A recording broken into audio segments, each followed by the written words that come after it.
So, Ged Brannan, start off with all your star loanees have gone this week, the three main ones. That must be a huge blow, mustn't it? It certainly is. Obviously, top players have done really well since they've come here. But as I said in my last interview, that's what you get when you get players doing really well at the club. You get punished for success, really. And the five of them have done really well at the club, and obviously the clubs have called them back because of the success, and maybe moved them on to clubs up in the next league or so. So you can't do nothing about it. It's football, and move on. There's plenty of other players out there that we can get, and we're working on it as we speak now to get some in. You talked about the possibility of this happening for a few weeks now, but was it remotely a surprise? In your head, were you thinking they're all going to go? I had that idea that they'd all go, to be honest, but I didn't want to be really negative and say that they were going. There was always a hope till it really happened, but obviously we can't do nothing about it now. It's all news, and we've just got to move on and be positive and go get the next bunch in. The three of them particularly, and Connolly, had a huge impact, didn't they? They're going to take some replacing, aren't they? They did, yeah. They all done really well. Obviously Michael scored a lot of goals, Tom up and down the wing, and Eli was at orchestra in midfield, he's done really well, but as I say, there's other players coming in, and the ones we've got out are really good players, so they'll be close. You said it's because of their performances, and no doubt they all did really well, as I said. Do you think the off-the-field situation had anything to do with it at all? The ownership uncertainty, all that sort of stuff. Did that make the parent clubs a bit more reluctant to let them stay, or was it a performance issue, do you think? Not at all. Nothing to do with upstairs, nothing to do with anything that's gone on the club, nothing to do with me, nothing to do with the players, anything. It's all about the way they've done. They've all been successful, they've done really well at Morecambe, and that's the bottom line. They've gone because they've done really well, that's it. Nothing to do with anything else. So where are you at then in terms of replacing them? It's a big job, isn't it? It's a big job. It's a job I'm enjoying. I love this time of the year when you can wheel and deal on different players and stuff and look at different players. We've got our eye on a few coming in, so hopefully watch this space. In terms of morale, has that been a challenge this week? Because the lads who are still here, and that's most of them obviously, has it been difficult to keep their heads up? No, because I think they all had the idea that they've all experienced football before. They know what happens in football when you're successful. So no, it's not really a big thing for the lads. As I said, they knew what was going to happen. And to be fair to them, they've kept going and training, and they're still flying, and they're positive about the way we're going and the players we're bringing in. So they're all still up for it, no problem.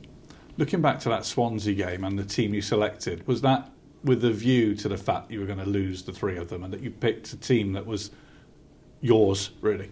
No, not at all. I had to play that team because, I never had to play the team. They were all good players.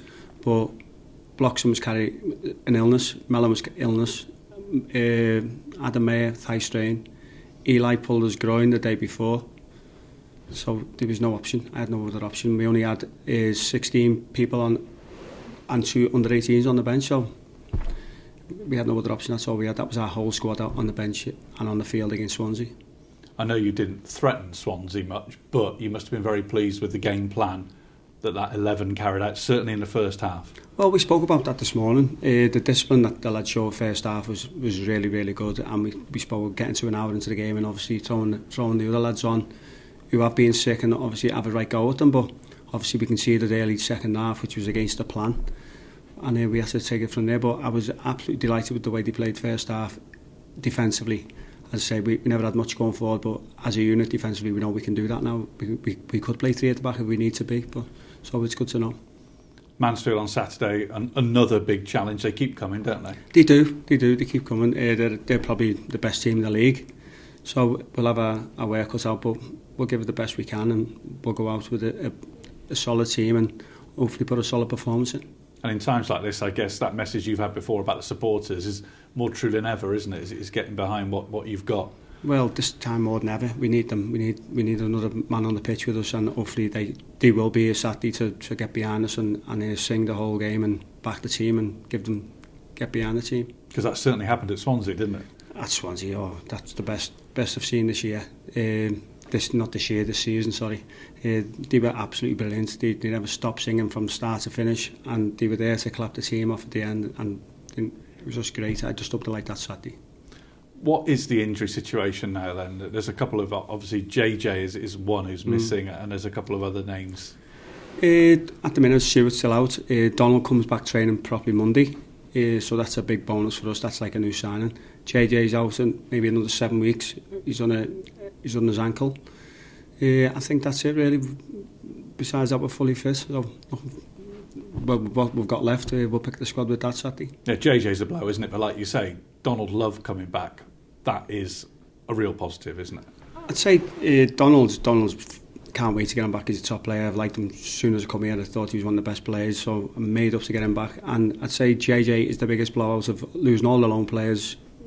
Is the biggest blow is losing him because of he's been so good for us, and he's such a big key player for us, the way we play, taking the ball forward. So we're going to have to get someone in to replace him, and that is going to be tough to replace him. Yeah, and that's football, isn't it? You lose your loanees, no control over that. A player who's yours is out injured for 8 weeks or so. Typical, just the way it's going for us at the minute, but it's got to turn sooner or later, this luck. So we'll just keep batting on until it changes for us. Get money for your old phone, MazumaMobile.com.